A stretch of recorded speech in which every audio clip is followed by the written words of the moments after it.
Graça e paz. Nessa manhã, Deus possa encher o seu coração da sua alegria, da sua paz. Estava aqui perdido com a câmera, com o microfone, mas agora está tudo certo. Hoje é um dia especial, nessa sexta-feira, dia 7 de janeiro de 2022. Especial porque você tá aí, tá vivo.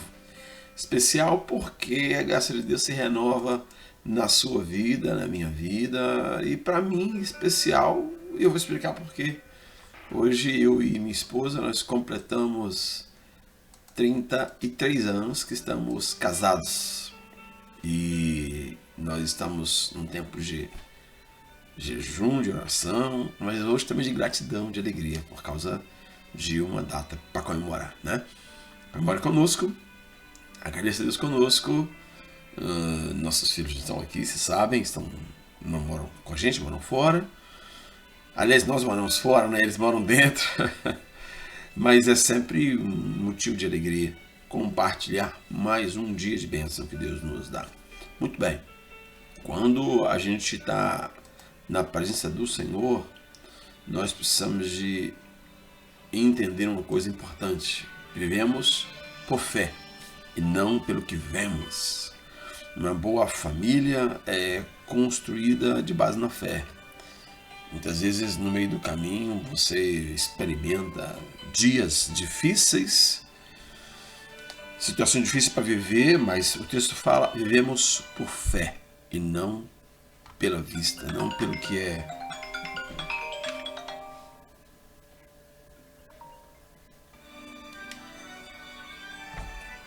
Desculpa, meu telefone tocou aqui e eu não tive o bom senso de deixar desligado antes. Mas, vamos lá. Viver por fé e não pela vista. Esse é o desafio que nós temos enquanto servos do Senhor para constituir uma família que lhe agrada. A fé restaurada, de forma correta, ela se apresenta de algumas maneiras. É isso que eu quero falar para você hoje. Quando você decide ter uma fé sólida no Senhor, essa é uma fé que se apresenta de maneira correta. E temos falado do que na semana? Restauração da fé. Esse é o nosso assunto, restauração da fé. Quando você decide ter uma fé sólida no Senhor, as coisas se solidificam também. Porque um casamento se faz a longo prazo. Você não pode pensar no casamento para ser uma coisa perfeita e aquilo que é perfeito vai continuar perfeito. Não é assim. Quando você se casa, você descobre que o casamento não é perfeito. Você não é perfeito, a pessoa não é perfeita. E você vai solidificando isso na presença do Senhor. Paulo fala lá em Romanos 14, comparando a fé fraca com a fé forte, né? Um homem que pensa de maneira forte, espiritualmente falando, e uma pessoa que tem uma fé enfraquecida. Um homem de fé fraca, segundo o texto lá, ele ficava preocupado com medo. E o texto fala assim: crê que pode comer de tudo. O outro, cuja fé é fraca, come apenas alimentos vegetais. Ou seja, duas maneiras de pensar, e eu sempre penso que o outro que pensa diferente de mim é o fraco. Isso é interessante entre nós, seres humanos, entre o casal. Eu penso que o outro que pensa diferente de mim é fraco. Eu, que penso dessa maneira, sou o forte da relação. Não funciona assim. A proposta é nós esperarmos uns pelos outros. É nós submetermos uns aos outros. Aí Paulo continua dizendo: aquele que come de tudo não deve desprezar o que não come. E aquele que não come não deve condenar aquele que come, porque Deus o aceitou. Então, na família, no casamento, é bem assim. Somos diferentes, conseguimos visualizar a mesma coisa de maneira diferente, e aí a grande proposta de uma fé sólida para o casamento, para a relação, é nós pensarmos o que Paulo ensina em Romanos 14. Quem tem a fé forte, suporte aquele que você acha que tem a fé fraca. Quem tem a fé fraca, suporte aquele que age de maneira que você não concorda. Porque tudo que não provém da fé é pecado. Feliz é o homem, diz o texto sagrado, que não se condena naquele que aprova, mas aquele que tem dúvida é condenado. Se comer, porque não come com fé, e tudo que não provém da fé é pecado. Olha que interessante isso, né?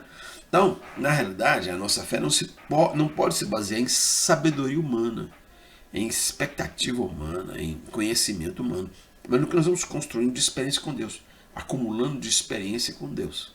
O poder de Deus deve dirigir nossas vidas, tanto num contexto maior como no contexto menor, tanto no contexto mais simples como no contexto mais profundo, mais sério, como é o casamento com as suas nuances, criação de filho, o relacionamento, né?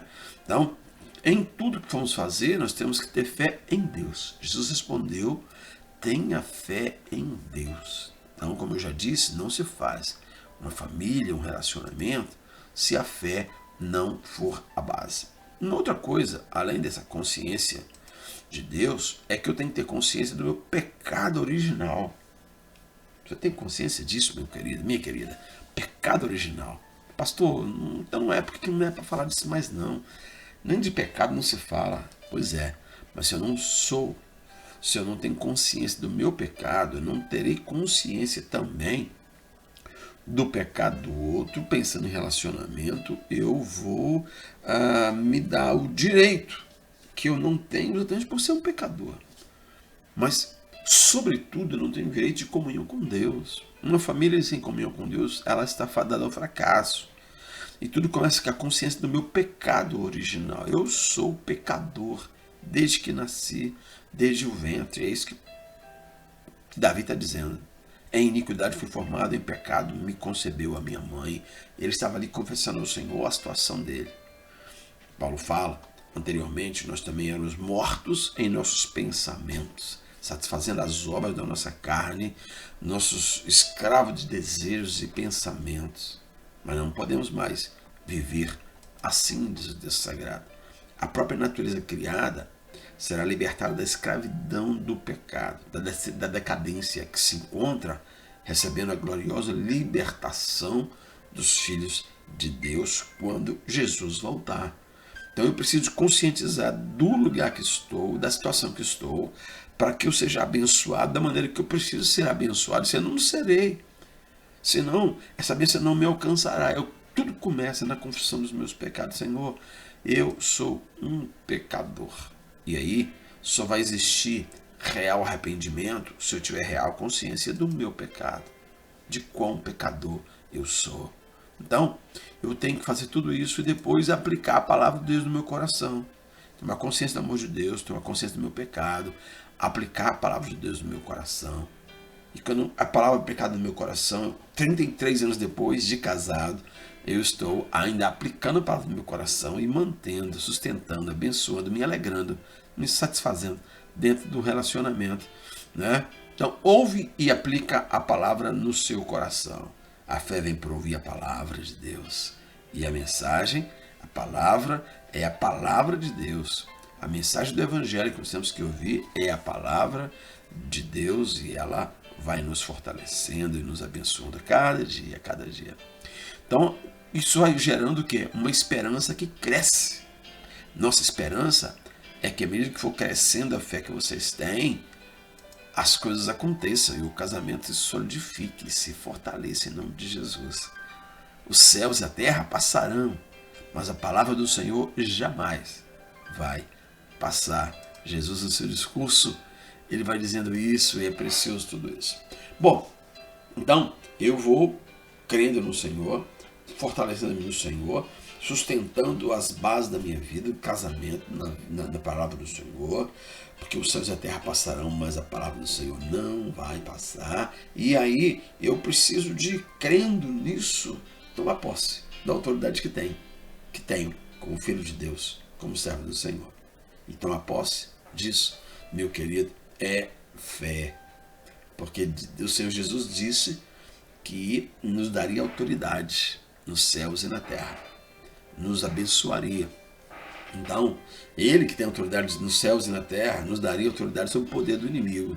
É isso que a palavra sagrada vai nos falar. Bom, e aí, por que eu me Por que eu me sustento? Não.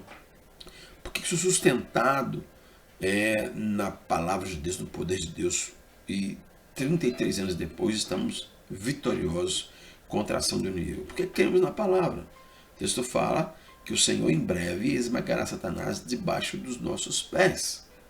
Porque a fé que vocês têm, ou para que a fé que vocês têm não se baseasse em sabedoria humana ou no poder de Deus. Quando a fé que eu tenho, a vida que eu caminho e que eu permito que o Senhor plante em mim, construa em mim, é baseada na palavra, não na sabedoria humana, o texto de Romanos se concretiza. Ele vai esmagar Satanás debaixo dos nossos pés, debaixo dos nossos pés. E aí, o medo que escraviza vai ser vencido. E aí, queridos, tudo que o diabo planeja contra você, contra mim, contra o seu casamento, né? Tudo que o inimigo faz, o tempo inteiro ele faz isso. E ele trabalha o tempo inteiro contra o propósito de Deus. Então, quem vive escravizado pelo medo, medo da morte, medo do divórcio, medo disso, medo daquilo, Deus vem, traz paz, traz alegria para o seu coração.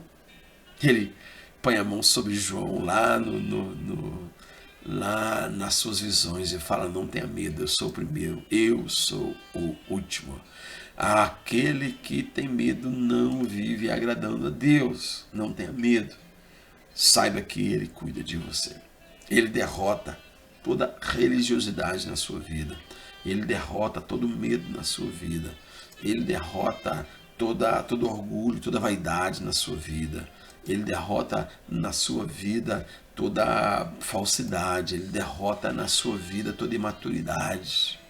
E aí, quando eu penso em casamento, eu penso que a imaturidade tem que ser derrotada, né?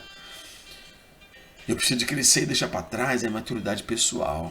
Quando eu era menino, falava como menino, pensava como menino, raciocinava como menino, e quando me tornei homem, deixei para trás as coisas de menino.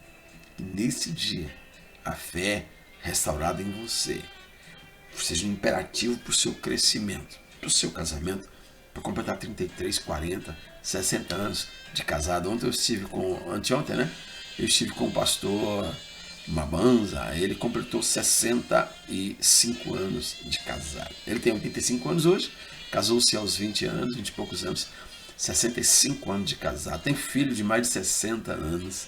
Então, o crescimento gera fruto, e que o seu crescimento gere fruto, toda imaturidade, toda meninice seja deixada para trás, porque você é adulto, você é maduro no Senhor e é alguém que serve ao Senhor para a glória dele. Vamos orar então? Com essa frase nós vamos orar, pensando em restauração da fé, aplicada ao matrimônio, aplicada à vida. Saiba que crescer é um imperativo de Deus, porque você tem que frutificar. Ele quer que você cresça. Vamos orar? Senhor, te adoramos nesse dia, adoramos o seu nome, agradecemos pelo privilégio de crescer, de fortalecer-nos no Senhor, de frutificar, ó Deus, de vencer o mundo, de esmagar Satanás debaixo dos nossos pés. É uma promessa que nós tomamos posse para hoje, em nome de Jesus. Pedimos a tua misericórdia, pedimos a direção do Senhor sobre a vida do teu povo.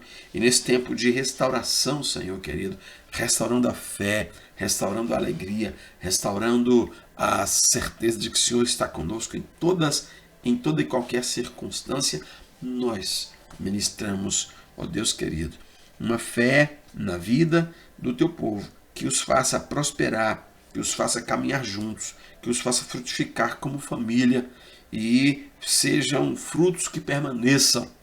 Em nome de Jesus, abençoa cada um do teu povo como igreja, abençoa o teu povo, Senhor querido, em cada tempo, em cada dia, e sustenta-nos na tua presença, sustenta-nos em santidade, sustenta-nos em restauração, sustenta-nos para a glória do seu nome.